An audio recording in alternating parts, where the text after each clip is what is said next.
welcome to Disney Travel Tales. I'm your host, Jenny.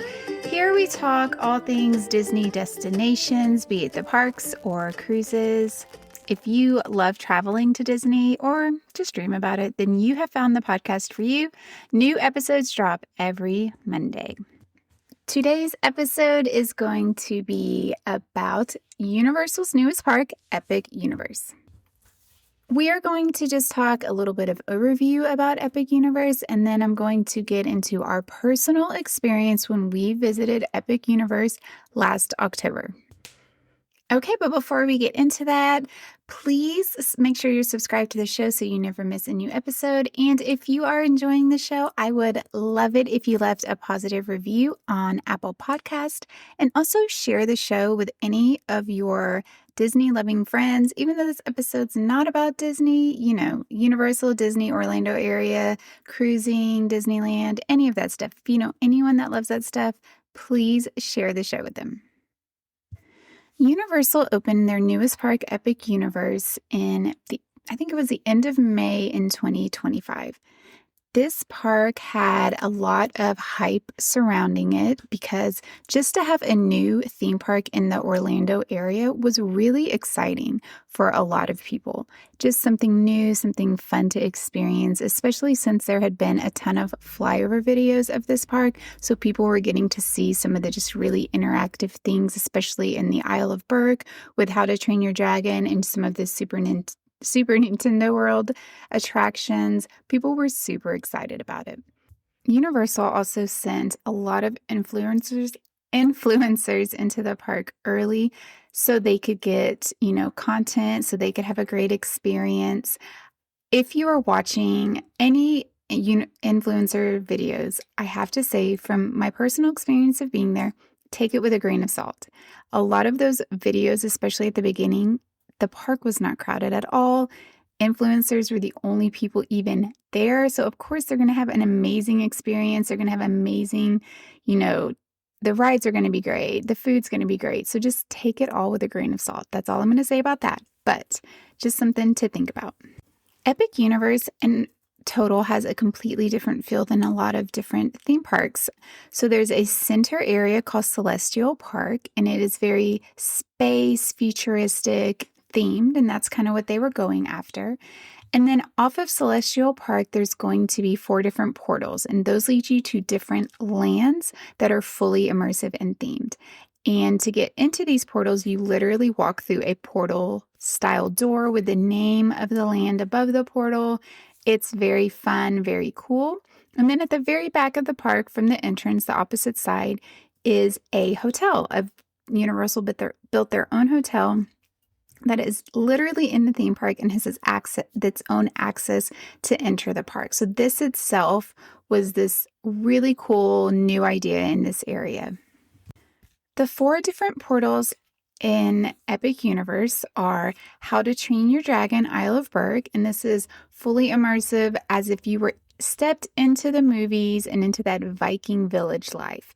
It has 3 rides, shows, character meet and greets, and dining opportunities within it. There is Dark Universe, and Dark Universe is your classic monsters, Frankenstein, Dracula, those classic style monsters. Once you step into this portal, you're kind of taking back in time when monsters roamed freely. There are 2 rides. They have an immersive makeup class that you can take. They do have some characters wandering around, and then there are a couple of dining options there as well. You have the Wizarding World of Harry Potter, the Ministry of Magic. When you step into this portal, you are taken back to almost the Fantastic Beasts style 1920s Paris. And then at the back of this portal, you step into the British Ministry of Magic from the Harry Potter movies. So it's more of a 1990s style. Here you have 1 ride. They have a show that has animals like the Fantastic Beasts, and then some dining opportunities as well. Also, I just want to add all of these portals have shopping as well. And then finally, you have this Super Nintendo World. And this one is, you're stepping into the game. You're stepping into a Nintendo game. And there are 3 rides, character experiences. There's also interactive opportunities when you purchase a band, a power-up band, which is an additional purchase. You will have opportunities to interact with this portal in a different way than just the guests who don't have the bands. And then there is dining opportunities here as well. In Celestial Park, you have a just really nice open area. There's some water features. They have a stage, quote unquote, stage where like outdoor music can be played. There's some dining options. There's a really beautiful carousel that almost feels like you're floating. There is, I don't know if it would be the flagship restaurant of the park, but the Atlantis restaurant is there and it's very large and beautiful and it's a little bit pricier. So it's a nicer dining opportunity for you. And then over kind of on the side in between the Ministry of Magic portal and the Isle of Berk portal, you have Stardust Racers. And this is a very, very intense coaster for only, if you don't like coasters, you're definitely not going to like this coaster. It is a racing coaster. So there are 2 cars next to each other racing at the same time. Universal also has 2, this like lower tier when it comes to the price point, resorts over here as well, Terra Luna and Stella Nova Resort. They aren't in walking distance to the park, but they are closer to this park than any of the other Universal resorts. I also want to add that this park is actually decently far from the rest of Universal. So we stayed at Dockside Inn and it was a good 20-minute drive from our resort over to this park. This park really feels like it's in the middle of nowhere. We drove over there and I'm just like, the roads were new. Everything was very new in this area. We passed by the other 2 resorts as we were driving in and it just has a completely different feel. If you've ever been to Universal before, the other 2 main parks are right next to each other, and then the Universal City Walk is right there as well. So there's just a lot going on. It's a lot more condensed. This park is very removed from all of that. So it's not necessarily a park you would be able to park hop to. It would just take a lot more planning to get over to it. Something else about this park that we found very interesting is it has a late opening time. So when we were visiting, the park didn't even open till 10 a.m. So that's just something else you need to keep in mind if you're planning on visiting here. You definitely don't have to wake up early necessarily to get over here and to get started in this park. Universal Resort guests will have early entry into the park. So it will open up a little bit before 10 for them, but typically, the park is not fully opened until 10, but just check the app or check the Universal's website to keep up with times as well. Okay, so let's just get into our experience at this park. I'm actually going to start with our highs and end with our lows, kind of opposite than what I did last weekend, because unfortunately, we have a lot more lows on this trip and they kind of are a little bit more in depth than the highs are. So we stayed at Dockside Inn. We had a great experience there. We loved our room. We visited during a holiday weekend in October. It was kind of a last minute trip. So when I went and purchased our park ticket for Epic Universe, Express Pass was already sold out. I do want to mention that Express Pass prices at Universal, they fluctuate. They don't stay the same price. So depending on what the demand is for them, the price will go up and they will sell out. And so when I went to purchase it, it obviously was sold out, or I would have purchased it. And just keep in mind too, so you don't get too much of a sticker shock, your Express Pass is going to cost more than your park ticket. So our morning there was a Sunday morning. We visited the park. We woke up, we got dressed and packed up our room because we were checking out of that resort for the day. And then we headed over to Epic Universe. We drove our own car. Like I had mentioned before, it was quite the drive. It was much farther than I expected it to be. However, there was really not a lot of people driving at that time. I had gone downstairs to the desk at Universal and asked them which they thought would be better, if it would be driving or the bus. And the girl working, I just want to mention, was very young. She did say that she thought, even though I would be sitting in a ton of traffic, that driving would be quicker because the bus can fill up quickly and then you have to wait for another bus. However, it was a Sunday morning. There was literally no one on the road. So maybe she was just thinking if it's a weekday, maybe the traffic is worse, but for us, it was fine. Since we were resort guests, we had early entry, so the park was going to open at 9 a.m. for us. So we decided to get there at 8 a.m. I just wasn't sure what the line was going to look like or just how busy the park was going to be. And I had seen online that a lot of people will line up early to get through security kind of first to get over to the portal that they want to get to. And since we didn't have Express Pass and I didn't think we were going to stay until park close, I just figured let's get there early, let's get done what we want to do, and maybe we can skip some of these really long lines. We ended up getting to the park around 8:15 a.m. and the line for security was already almost to the parking lot, which is pretty far, I will say. So that was a little bit shocking, especially since when we pulled in the park, the parking lot was empty. So I guess a lot of people were just using the universal transportation at that point, but there was already a lot of people in line. They did open security early. Security was super easy to get through. I actually prefer the way they do security at Universal over Disney. It's a lot less stressful. You just stick your bag in a scanner and it goes through, and you don't even have to worry about buzzing anything. Once we got into the park, we took some pictures at the main portal. So you do walk through a main portal when you walk into Epic Universe. It's really beautiful. This park is really, really fun to walk around and nice to look at. And then we went over to Nintendo World with pretty much, I think, everyone else that was entering the park to get in line for that. So they will hold you back a little bit before you actually get released into the wild. So we were held back for a bit, then they released us and we got to kind of go in a little bit closer to the portal. They actually held us decently far back from the portal, I guess, to just avoid a lot of crowding up right at the entrance to the portal.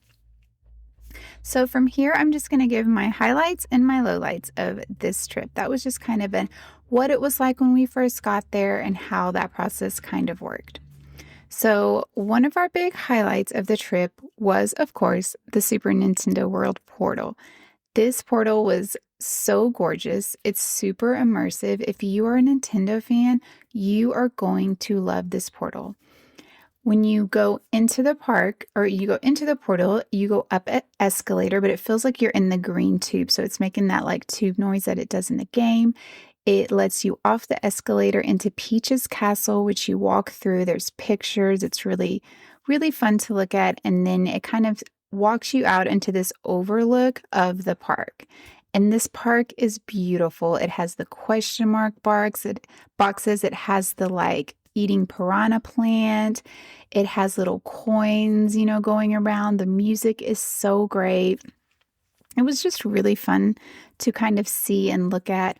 We spent a lot of time over in this area because this portal was one of the main reasons we were visiting the park. I had brought my oldest son, who's always been a huge Nintendo fan. I'm a huge Nintendo fan. I grew up with it.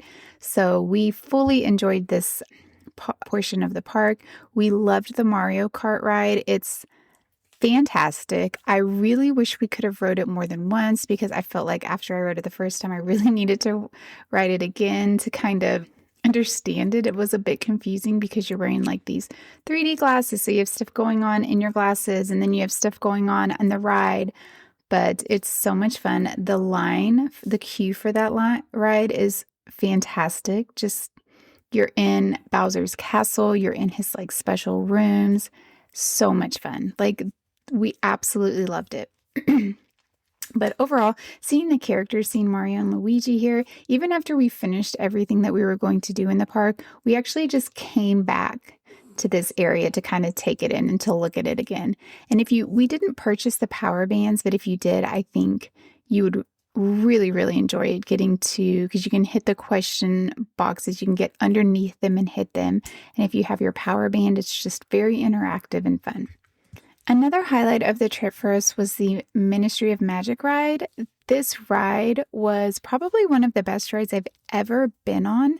Some of the Harry Potter rides in the older Universal parks made me really motion sick. And as someone who never gets motion sick, it's kind of strange. So I was a little bit worried when we were standing in line for this ride, how it was going to make me feel. But this ride is so fantastic. If you are a Harry Potter fan, you 100% have to do this ride because you're just going to love it. I don't want to give any secrets about it away, but it is top notch, fantastic. They really hit it out of the park with this ride.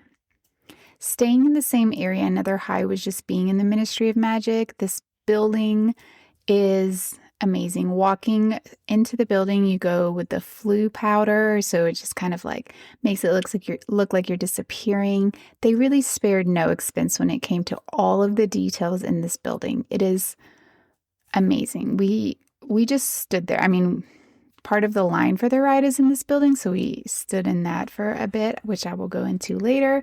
But this building is so much fun, and just we thoroughly loved being in it.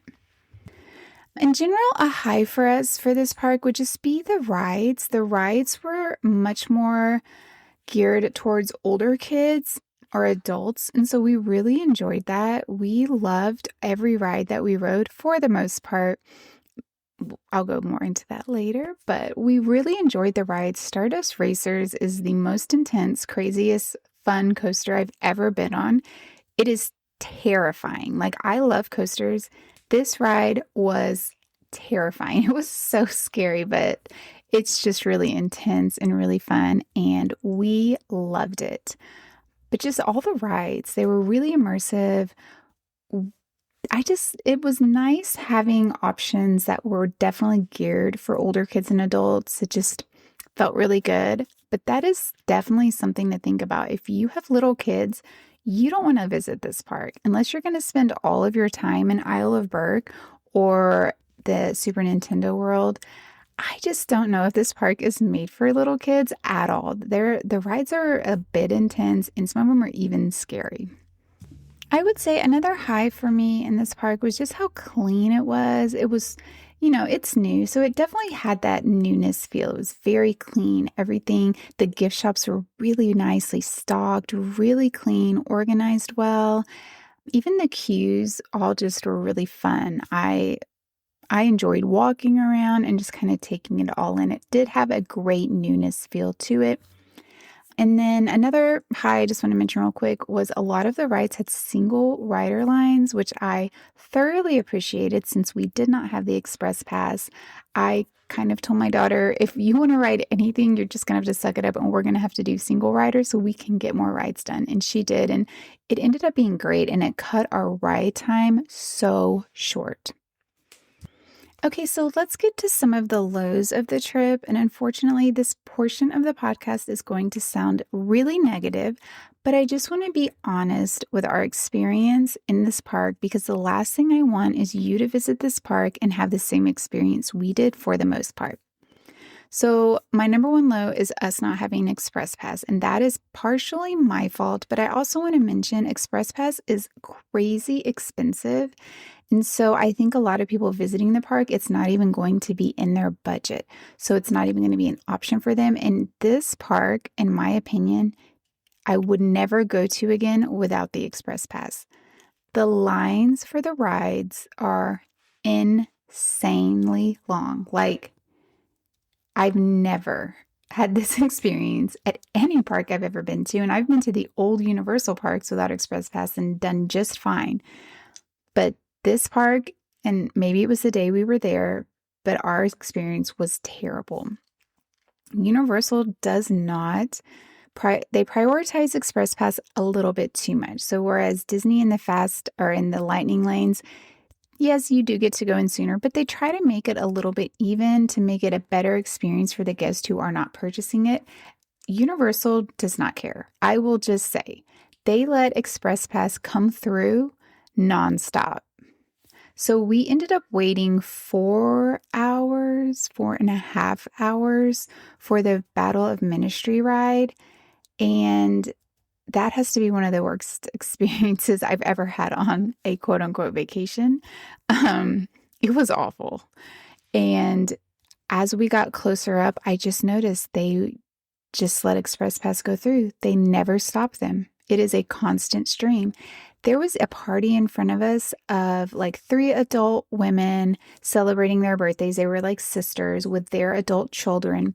They literally cut their party in half. So they let some of them go through and an Express Pass family walked through, and they literally made two of them step back and let the Express Pass get in between their family. And even the people in the Express Pass line were like, really?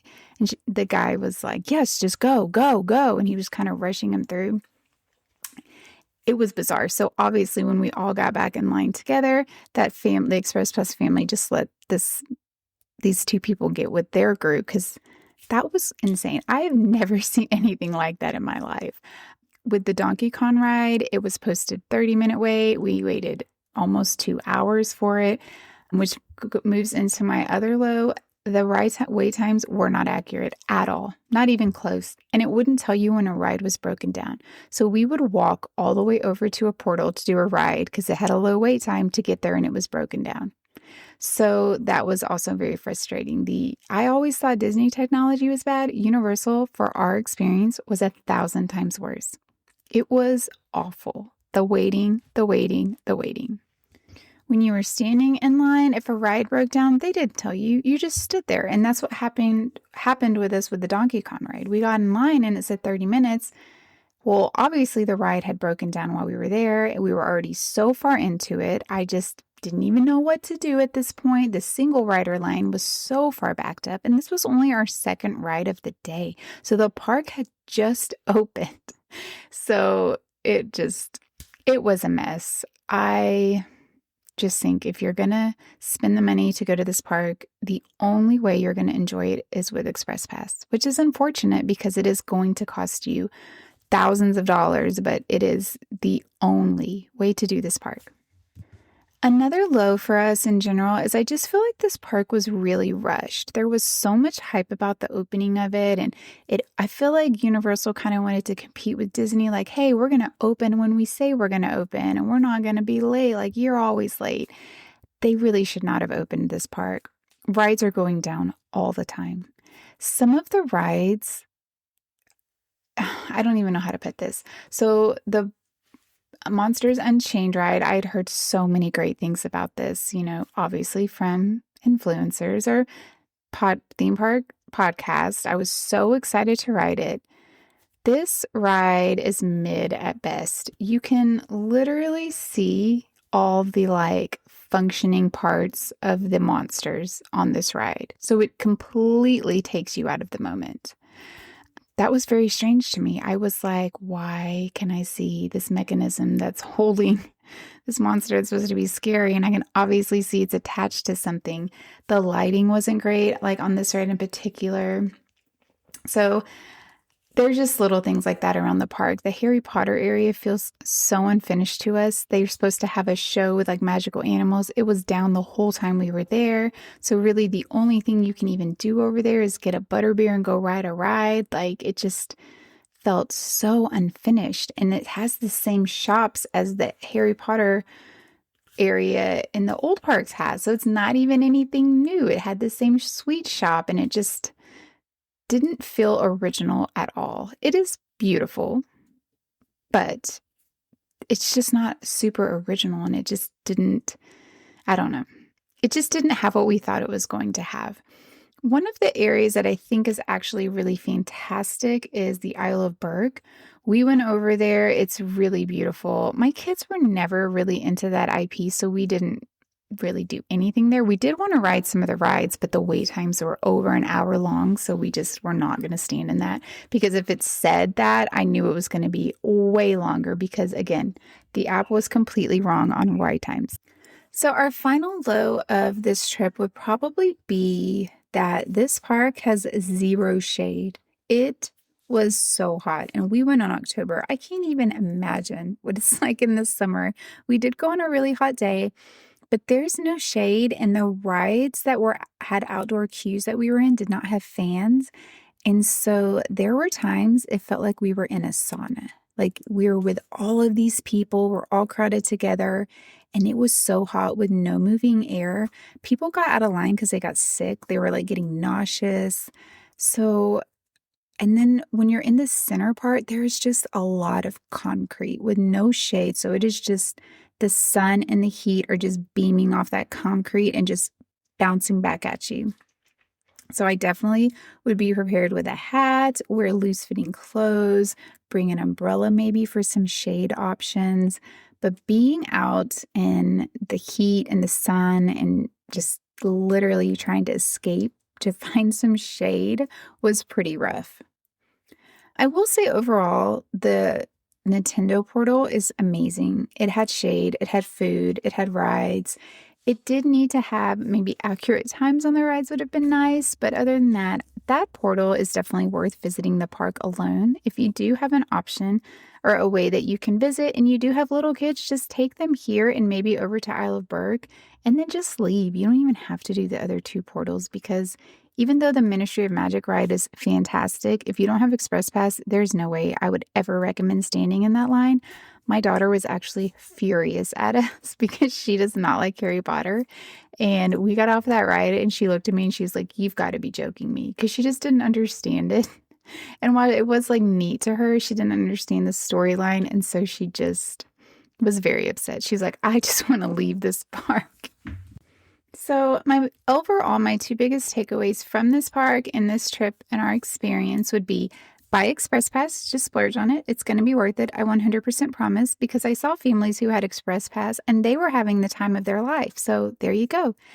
And then I would wait. I think this park has a lot of fleshing out to do for their problems. I did see on a Facebook group for Universal one day that almost every single ride was down and someone was really upset and they were like, "I don't even know why I'm here. Like everything is down."